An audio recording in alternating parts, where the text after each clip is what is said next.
Assalamualaikum warahmatullahi wabarakatuh. Salam sejahtera untuk kita semua dan shalom. Kami mahasiswa dari Universitas Tadulako, Prodi Pendidikan Kimia, Fakultas Keguruan dan Ilmu Pendidikan. Video ini dibuat untuk memenuhi tugas kelompok mata kuliah pengantar pendidikan dengan topik hubungan pendidikan dan pembangunan nasional pada perguruan tinggi. Bagaimanakah peran perguruan tinggi dalam rangka pembangunan pendidikan nasional? Peningkatan kemampuan untuk mengelola dan mengembangkan perguruan tinggi sangat perlu, termasuk untuk menggunakan prinsip-prinsip manajemen modern yang berorientasi pada mutu atau kualitas. Dengan peningkatan mutu dan kualitas inilah yang dapat menjadi peran perguruan tinggi dalam rangka pembangunan pendidikan nasional. Bagaimana pembangunan sistem pendidikan dalam rangka pembangunan nasional?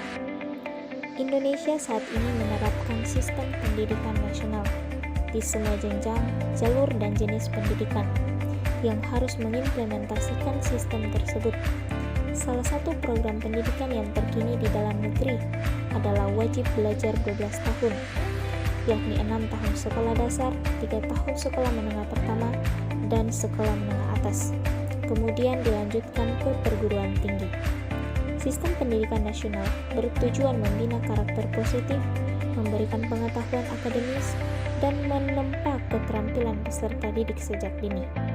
Beberapa sistem yang sudah diterapkan di dalam negeri, yaitu yang pertama, sistem pendidikan terbuka, yang kedua, sistem edukasi beragam, yang ketiga, sistem pendidikan dengan orientasi nilai, yang keempat, sistem edukasi dalam pengaturan waktu, yang kelima, sistem pendidikan sesuai dengan perubahan zaman. Saat ini, pendidikan di Indonesia diatur melalui Undang-Undang Nomor 20 Tahun 2003 tentang Sistem Pendidikan Nasional. Bagaimana hasil dari peran serta perguruan tinggi dalam rangka pembangunan pendidikan nasional? Hasil dari peran serta perguruan tinggi yang diharapkan semoga dapat membantu dalam terwujudnya sistem pendidikan nasional. Adapun pembangunan yang dilakukan yang menjadi hasilnya adalah yang pertama, terwujudnya masyarakat berakhlak mulia, bermoral, beretika, berbudaya, dan beradab berdasarkan filsafah Pancasila. Yang kedua, terwujudnya bangsa yang berdaya saing dengan mengedepankan pembangunan sumber daya manusia berkualitas dan berdaya saing.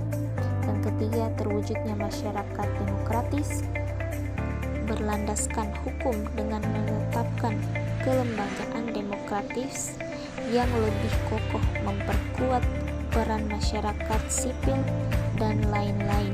Yang keempat, mewujudkan Indonesia aman, damai, dan bersatu. Yang kelima, mewujudkan pemerataan pembangunan dan berkeadilan dengan meningkatkan pembangunan daerah, mengurangi kesenjangan sosial. Beberapa hal yang harus diperhatikan sehubungan dengan strategi peningkatan mutu pendidikan di perguruan tinggi antara lain: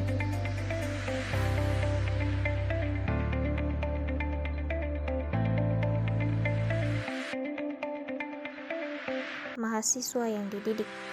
Untuk dapat meningkatkan mutu pendidikan dari acuan mahasiswa, harus betul-betul dapat dijaring dengan seleksi yang ketat, sehingga calon mahasiswa yang diterima itu mempunyai standar kualitas yang baik.